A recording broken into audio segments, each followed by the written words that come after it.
जब आपके जेब में पैसा नहीं होता तो आपके मुंह से दिखाई पड़ता है, एकदम चुसा हुआ आम जैसा मेरा मुंह, और एकदम अजीब सी शक्ल हो जाती है, मुफलिसी ने आपके टपक रही होती है। भाई आवाज़ अच्छी नहीं है, कोई बोला तुम्हारी शक्ल ही अच्छी नहीं है। अब एक लड़के के जीवन में क्या क्या हो सकता है कि एक तो उसकी जेब में पैसा नहीं है, फादर पैसे नहीं दे रहे हैं, आपकी गर्लफ्रेंड है वो आपको छोड़ के चली गई है, आपको हर जगह से रिजेक्शन मिल रहा है। एक वो मैन वाली चीज़ होती है ना, आपके अंदर आती है कि यार मुझे कुछ करना। मैं अपने बाप की आंखों में ना अपने लिए फक्र देखना चाहता हूँ। जब तक मैं इंडियाज़ गॉट टैलेंट में आ चुका था, लोग मुझे जानने लगे थे। कॉमेडी में बड़ी संजीदा वाली करता था ताकि मैं कोई ऐसी बात ना बोलूँ कि जो किसी को हर्ट हो जाए। मुझे शो के दौरान ही मुझे पता चला कि मेरे छोटे भाई की डेथ हो गई है। लाइफ में अगर हमारे लो पॉइंट्स आ जाते हैं तो हम क्या करें। नमस्कार, मैं हूँ जय विजय सचान। हो सकता है कि आपने मुझे कई टीवी शोज़ पे हंसते गुदगुदाते हुए, कुछ कॉमेडी, कुछ आवाज़ें निकालते सुना होगा। और सबसे पहले मैं बड़ा शुक्रगुजार हूँ जोश टॉक्स का। बहुत टाइम से मैं भी देखता हूँ और मैं भी बहुत बार इंस्पायर हुआ हूँ इनकी स्टोरीज़ देख के। कमाल कमाल के लोग आते हैं, बढ़िया वक्ता आते हैं, और मेरा सौभाग्य है कि इन्होंने आज मुझे इस काबिल समझा। हालांकि मैं नहीं समझता हूँ खुद को इस काबिल, बट मैं धन्यवाद देना चाहूँगा जोश टॉक्स की पूरी टीम को कि इस लायक समझा उन्होंने मुझे। तो मैं अपनी बात यहाँ से शुरू करूँगा कि मैंने देखा है जीवन में लोगों को पहला कदम रखने के लिए एक सहारे की ज़रूरत होती है, और मैं ये मानता हूँ कि सबसे बड़ा सहारा आप ही खुद का होता है।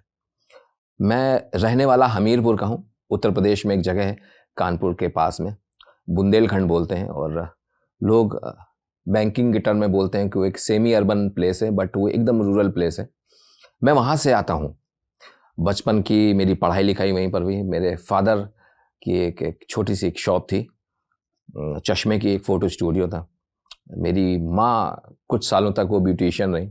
उसके बाद में छोटी जगह से था तो पढ़ाई लिखाई का इतना क्रेज़ नहीं था मुझे। मेरे दोस्त बड़े पढ़ने लिखने में बड़े होशियार थे, बट मुझे बचपन से ही लगता था यार कि मैं कुछ, मेरे अंदर कुछ अलग है, कुछ अद्भुत सा है मेरे अंदर। लेकिन क्योंकि जब आप किसी, जो लगता है कि आपकी जो हॉबी है, तो मैं उसको हॉबी समझ भी नहीं पा रहा था। मुझे आवाज़ें निकालना बहुत पसंद था। टीवी पर कभी जॉनी लीवर साहब को देखता था या कभी किसी दूसरे आर्टिस्ट को जो किसी को इमिटेट करते थे, तो मुझे ये चीज़ बड़ी रोमांचित करती थी। बट लेकिन आप वहाँ तक जाएंगे कैसे? तो क्या होता है, आपको सफ़र तो आपको शुरू करना है। पढ़ाई लिखाई मेरी शुरुआत हुई, मैं अपनी पढ़ाई लिखाई करता रहा, इंटरमीडिएट तक हुआ, मैं ग्रेजुएट हुआ। उसके और कभी मुझको स्टेज पे कभी जाने का मौका नहीं मिला, तो मैं बहुत डरता था कि यार ये मेरे अंदर चीज़ है, ये है क्या? जो मेरे एक दो फ्रेंड्स वगैरह जानते थे, मेरी मदर या मेरे फादर जानते, तो कभी किसी ने अप्रिशिएट नहीं किया। मेरे रिलेटिव कहते थे साला ये पागल है, ये कुछ भी आवाज़ क्या क्या, हमारे यहाँ उसको बोलते हैं कि ये जोकरैती करता रहता है। तो मैं बहुत कॉन्शियस हो जाता था क्योंकि बहुत शाई नेचर का हूँ मैं। हालांकि मेरा प्रोफेशन ऐसा है कि जहाँ पर आपको शाई नहीं हो सकते, बट एक वो है मेरे अंदर। और मेरे दोस्तों की जॉब वगैरह सब लग गई, लोग अपनी जॉब लोगों ने अपनी करना शुरू कर दिया, और मुझे समझ में ये नहीं आ रहा था कि मैं क्या करूं। मैं बड़ा परेशान था। लेकिन मुझे ये था कि यार मेरे को पढ़ाई लिखाई तो करनी। मैंने कभी पढ़ाई लिखाई से जी नहीं अपना हटाया मैंने, और मैं धीरे धीरे मैंने अपनी पढ़ाई की, ग्रेजुएशन किया, मैंने पोस्ट ग्रेजुएशन किया। और मैं पोस्ट ग्रेजुएशन जब मैं कर चुका तो मैं कुछ नहीं कर रहा था, और मुझे लगा यार मेरे सब दोस्त जॉब कर रहे हैं और मैं क्या कर रहा हूँ, समझ में नहीं आ रहा था। उसी टाइम पे मेरी लाइफ में एक ब्रेकअप आया। होता है ना, भगवान इंडिकेट करता है कि बेटा तू कुछ अब जा, निकल, इस जगह से निकलेगा तभी तो कुछ मिलेगा तुझे। और उसके बाद मुझे मेरे फादर ने, मुझे आज भी याद है, 1 बीघा खेती बेच के लोन लेके मुझे, मेरे फादर ने मुझे उस कॉलेज में पढ़ाया था। क्योंकि बहुत पैसा लगता है, मतलब जितने उसके कैंपस में जितने बच्चे होंगे ना, उन बच्चों को अगर उनका खाली उनकी फीस स्ट्रक्चर अगर इकट्ठा कर लिया जाए तो हमारे पड़ोसी मुल्क की इतनी जीडीपी नहीं होगी। तो मैं वहाँ पर कॉलेज की कैंटीन में बैठ के खाता था अपना पिज़्ज़ा। मेरा बाप वहाँ लौकी की सब्जी खा के बेचारा काम चला रहा था।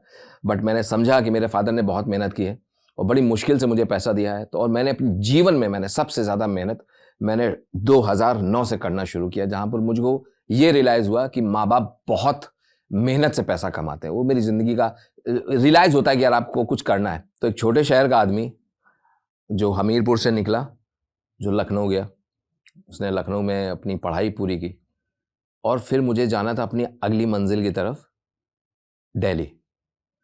नई दिल्ली पहुंचा, और मुझे पता नहीं था कि ये क्या, मतलब क्योंकि हमारे लिए तो बहुत बड़ी चीज़ थी।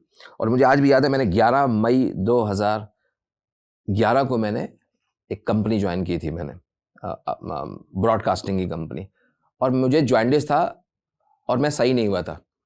बट मुझे ये था कि मुझे घर नहीं बैठना, क्योंकि मैंने अपने पापा को क्योंकि क्या होता है, आपको लगता नहीं यार आपका बाप है यार, अब बाप को तो पैसा देना चाहिए, लेकिन मैंने अपने बाप को जब परेशान देखा तो मुझे इतनी तकलीफ हुई, मुझे लगा कि यार मैंने अपने बाप को बहुत तकलीफें दी हैं। मुझे लगा यार अभी मुझे अपने बाप को खुशियां देनी है कैसे भी करके। अब मैं दिल्ली पहुंचा और मुझे पता नहीं था कि यहाँ पे जॉब कैसे ढूंढनी है। मेरा कोई वहाँ पर जान पहचान का नहीं रह रहा। अब किसी रिलेटिव के यहाँ तो अब चले नहीं जाओगे यार कि भैया मैं 2-4 दिन 5 दिन रह लो। तो अब जा रहा हूँ अलग अलग मीडिया हाउसेज में अपने इंटरव्यूज़ के लिए CVs डाल रहा हूँ कि भैया मैंने मास्टर्स किया हुआ है पत्रकारिता में, साहब मेरे को नौकरी दे दो। मैंने रेडियो भी किया हुआ है, साहब रेडियो में दे दो। रेडियो वाले बोले कि तुम्हारी आवाज़ अच्छी नहीं है। अच्छा मैं क्या होता, मैं एक बात ज़रूर है, जब आपकी जेब में पैसा नहीं होता तो आपके मुंह से दिखाई पड़ता है, एकदम चुसा हुआ आम जैसा मेरा मुंह, और एकदम अजीब सी शक्ल हो जाती है, मुफलिसी ने आपके टपक रही होती है। तो हर कोई रिकॉर्डिंग करा ले, चला ले, मैंने कहा भाई आवाज़ अच्छी नहीं है, कोई बोला तुम्हारी शक्ल ही अच्छी नहीं है। और उस टाइम पे मुझे, मैं आपको बताऊं, दिल्ली NCR में एक जगह है नोएडा के अंदर बहुत ढेर सारे गांव, उसमें गांव है ममूरा। तो वो एक ऐसा दौर था, मुझे लगा मैंने अपनी जीवन में जो पेन उस वक्त देखा वो अनबिलीवेबल था मेरे लिए, क्योंकि मैंने कभी नहीं सोचा कि मैं साला कुछ ऐसा भी सह पाऊंगा। मेरी बॉडी में इतनी कुब्बत नहीं थी, इसलिए मैं बहुत देसी होकर आपसे बात कर रहा हूँ, क्योंकि मुझे लगता है ये बात आपको मेरे को मैं तो वापस से रिकॉल कर रहा हूँ, बट ये आपको समझना जरूरी है कि जीवन में अगर कुछ पाना है ना, आपको संघर्ष तो करना पड़ेगा और आप कर लोगे। ट्रस्ट में क्या होता है कि एक वो मैन वाली चीज होती है ना आपके अंदर आती है कि यार मुझे कुछ करना हो। मुझे था कि यार मैं अपने बाप की आंखों में ना अपने लिए फक्र देखना चाहता हूँ। मेरे लिए ये बात बहुत ज़्यादा इंपॉर्टेंट थी। और मैं वहाँ पर गया, तो जहाँ एक मीडिया हाउस के लिए वहाँ पर गया, उन्होंने जॉब पे रख लिया, लेकिन वो पैसे नहीं देते थे। तो उन्होंने उस गांव में रखा हुआ था कि उनके जहाँ पे जॉब करते थे वो लोग वहाँ पर रहते थे। वहाँ पर क्या मेरे रहने की कोई जगह नहीं, वहाँ पर एक लड़का था, उसका एक गद्दा पड़ा हुआ था, और उस गद्दे में मुझे गर्मी में मई की टाइम पे, मैं आपको क्या बताऊँ, मैं कैसे रहा हूँ ना, मेरे पूरी पीठ पे छाले पड़े हुए थे और मुझे समझ में नहीं आता क्या करूँ। मेरा बाप मेरे को पैसे नहीं दे रहा। उन्होंने कहा बेटा तुमको लोन लेके मैंने पढ़ाया, अब क्या करो, कहीं पर भी जाऊँ कोई नौकरी नहीं दे। तो मुझे लगता था यार कुछ भी कर लो, कोई मेरा जान पहचान। मैंने कहा कि मेरे को जॉब करनी है, मैं अपने घर वापस नहीं जाना चाहता। तो वो एक ऐसा दौर था, मेरे को समझ में नहीं आ रहा था मैं करूँ तो क्या करूँ। और एक मोमेंट आता है कि आपकी जेब में पैसे भी नहीं है ना। आपकी एक लड़की थी जो आपको जिसको आप बहुत ज़्यादा पसंद करते थे, प्यार करते थे, जो उस मोमेंट में आपको लग रहा होता है वो आपको छोड़ के इसलिए चली जाती है क्योंकि आपके पास पैसे नहीं है। लेकिन आप एक्सक्यूज किसको देंगे, कोई कंडीशन आप ही की खराब है, आपको कुछ ना कुछ करना पड़ेगा। तो एक मोमेंट मेरे पास जिंदगी में ऐसा आया कि यार मैं लगता है मैं अब ये कुछ नहीं कर पाऊंगा, लगता है जान ही दे दूं, क्योंकि मैं अपने बाप वापस जाऊंगा, मेरी ये औकात नहीं कि मैं अपने बाप का लोन चुका पाऊँ। मेरा भाई कहता था कि भैया आप परेशान मत हो, आपको पैसा चाहिए मैं आपको देता हूँ। वो बेचारा अपना उसने फादर के साथ बैठता था कि चलो मैं अपने फादर का हाथ बटाऊंगा ताकि मेरा भाई कुछ कर पाए, और भाई साला यहाँ पर कुछ कर ही नहीं पा रहा था। हर दिन मैं इंटरव्यू के लिए जाता था और हर जगह रिजेक्ट होता था, हर दिन इंटरव्यू के लिए जाता था, हर जगह रिजेक्ट होता था। कम से कम 150 से 200 जगह पर मैं रिजेक्ट हुआ और मेरे को समझ में नहीं आता था मैं रिजेक्ट क्यों हो रहा हूँ। और मैं लगातार मेहनत करता रहा, लगातार मेहनत करता रहा, लगातार मेहनत करता रहा। कुछ मेरे को रास्ते नहीं समझ में आ रहा था कि मैं जाऊं तो कहाँ जाऊं, मैं करूं तो क्या करूं। कहीं भी जाता हूं तो हमारा जो हमारे बोलने का जो डिक्शन है वह बोलने में आ जाता है। तो क्योंकि हमको कभी स्कूल में टीचर ने कभी बोला नहीं कि बेटा सा और शाह में ये फर्क होता है। और मीडिया की जॉब के लिए बहुत पैनी और बड़ी बारीक चीज होती है, उसमें फॉल्ट को एक्सेप्ट नहीं करते हैं। बट हम ये करते करते मेरे बड़ा लेट समझ में आया। उसके बाद एक धीरे बाने जीवन में मेरे ये काम चलता रहा और उसके बीच में बड़ी चीज़ें हुई। मुफलिसी का दौर था, लगभग 2-2.5 साल चला मेरे साथ में। 2014 आते आते तक मेरी जॉब लग गई जहाँ पर मुझे पैसा मिलना शुरू हो गया था, जहाँ पर मैं रेंट दे पाऊँ। और इस पूरे वाक्य के बीच में शायद मैं बड़ा आज जोश टॉक्स में हूँ जहाँ पर दुनिया तक लोगों की बात पहुँचती है। मैं अपने उस दोस्त का बहुत बहुत दिल से शुक्रगुजार हूँ। उसने मेरी इतनी मदद की मैं आपको बता नहीं सकता। वो लड़का वो मेरे से उम्र में छोटा, वो मेरा बाप जैसा था। वो मेरे को बोलता था तू परेशान मत हो, तू मेरी ब्लैंक चेक है। वो अपने मैं जहाँ पर रहता था उसने मेरे को देखा, इतनी बुरी हालत में मैं रहता था, उसने मेरे को देखा, कह रहा तू यहाँ क्यों रहता, तू मेरे साथ चल। वो बेचारा मुझे अपने साथ लेकर गया, अपने साथ रखा। उसने 1 साल तक मेरा रेंट दिया, मुझे खाना दिया, मुझे उसने पैसे दिए और मेरे लिए भगवान था वो लड़का। तो मुझे लगता है ना जीवन में कोई ना कोई आपको ऐसा ज़रूर मिल जाएगा जो आपके लिए खड़ा है।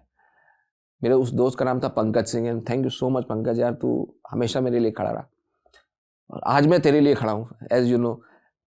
तो वो जो एक दौर होता है, मुझे लगता है कि आपको एक सहारे की ज़रूरत होती है। मैं बता रहा हूँ कि जब आप अपने अपने पैशन को फॉलो करते हो, जब आप आगे जाते हैं ना, तो आपके रास्ते पे इतनी मुश्किलें आती हैं ना कि मतलब एक लड़के के जीवन में क्या क्या हो सकता है कि एक तो उसकी जेब में पैसा नहीं है, फादर पैसे नहीं दे रहे हैं, आपकी गर्लफ्रेंड है वो आपको छोड़ के चली गई है, और उसके बाद में आपको करना है, और आपको हर जगह से रिजेक्शन मिल रहा है। मैं जिस जगह पे भी जाता था मुझे रिजेक्ट कर देते थे, जहां पर भी गया वहां मुझे लोगों ने रिजेक्ट किया गया, तुम इस लायक नहीं हो, तुम इस काबिल नहीं हो। और मुझे कुछ करना था। मैंने कहा यार, मेरे फादर ने मेरे को इतना पैसा दे के मेरे को पढ़ाया लिखाया है, मैं क्या करूंगा, करना क्या है मुझे। तो मैं एक जॉब करता था वहां पर मीडिया की, और मैं जब जॉब वहां पर कर रहा था तो मैं सुबह मीडिया की जॉब कर रहा था और शाम को एक जगह सुपरवाइजर था। 24 घंटे मैंने जॉब की, और मेरी लाइफ के सबसे डिफिकल्ट डेज में था, क्योंकि आपको पैसे दोनों जगह से नहीं मिल रहे थे आपको।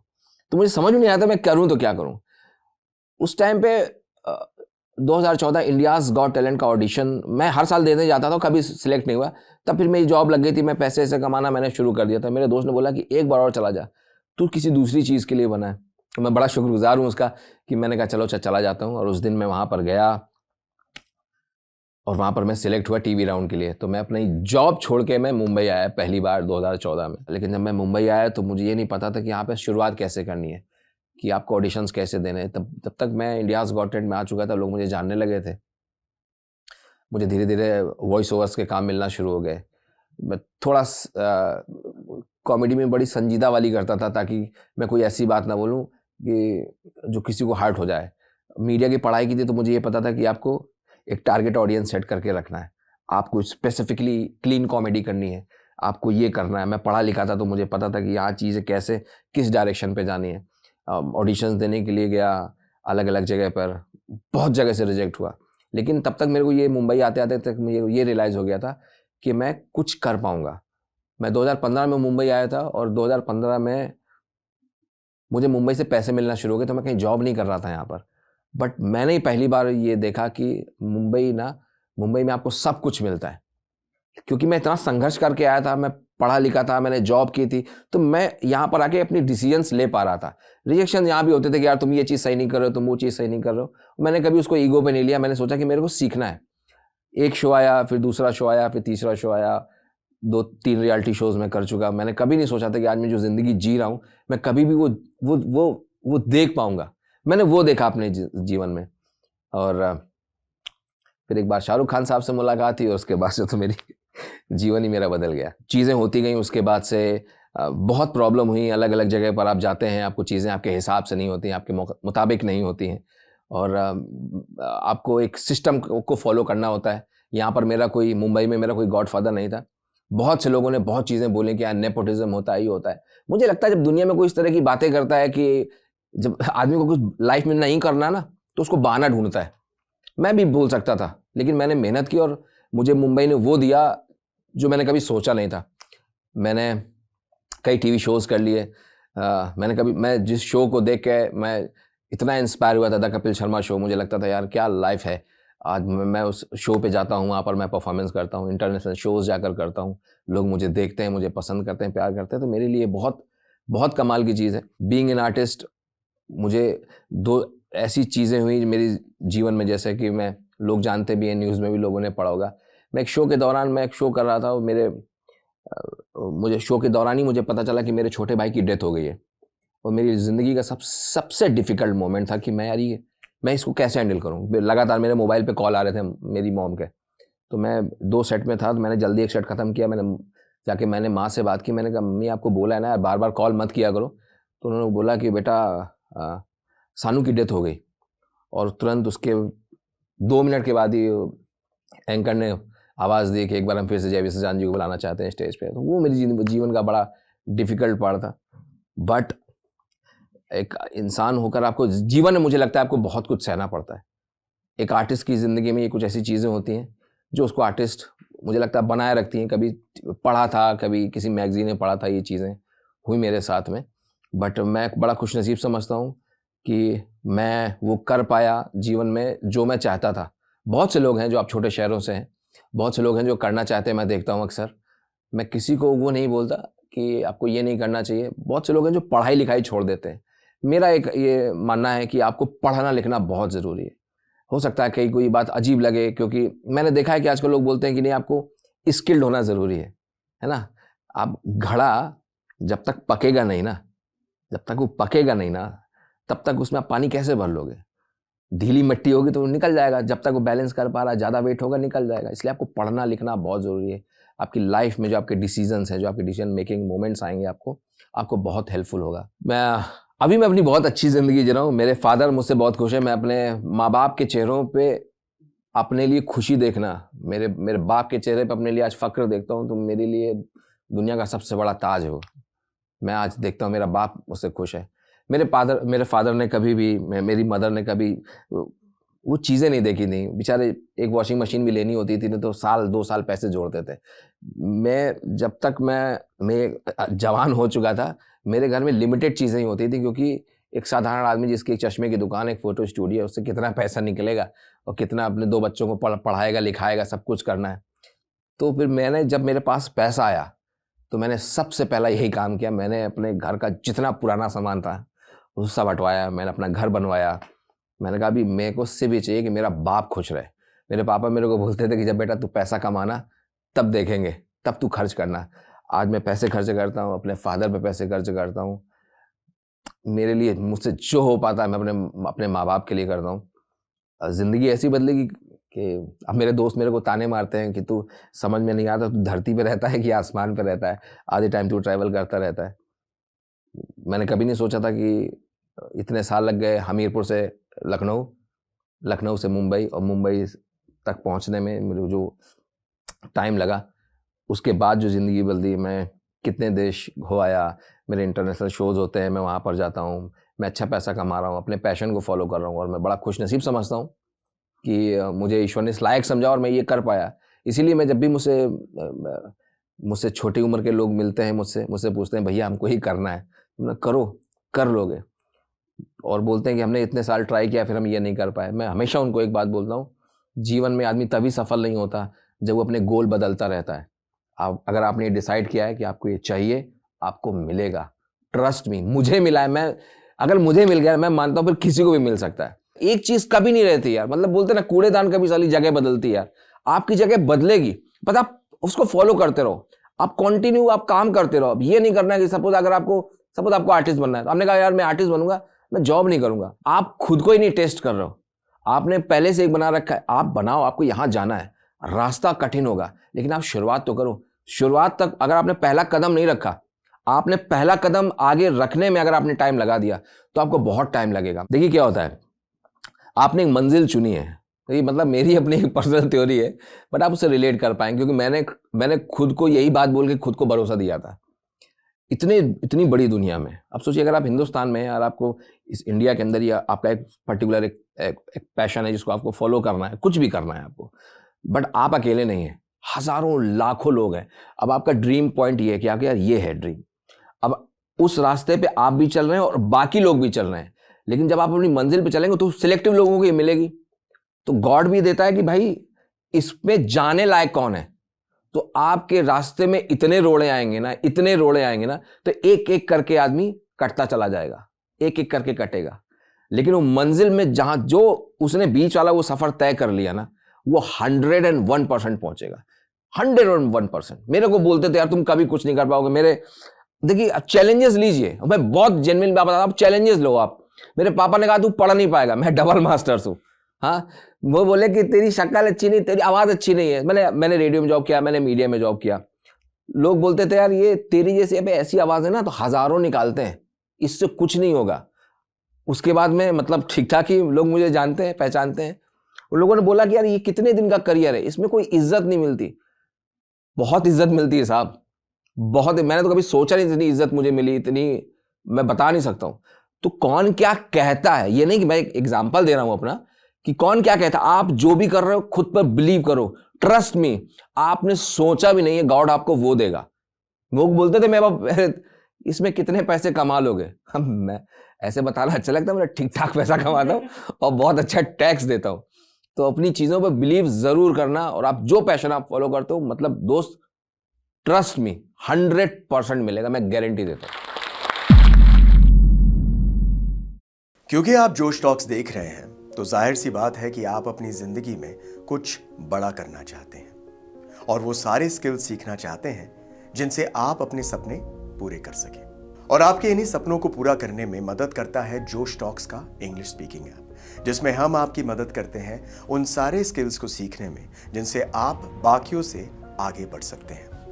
चाहे इंग्लिश बोलने में कॉन्फिडेंस और फ्लुएंसी की कमी हो या पर्सनालिटी डेवलप करने में परेशानी हो रही है, इस सब के लिए आपको वन स्टॉप सॉल्यूशन हम देना चाहते हैं और इसका नाम है जोश टॉक्स इंग्लिश स्पीकिंग ऐप। तो इंतजार किस बात का है? आज ही डाउनलोड कीजिए जोश टॉक्स इंग्लिश स्पीकिंग ऐप और अपनी सक्सेस की तरफ एक नया कदम बढ़ाइए। Click the link now.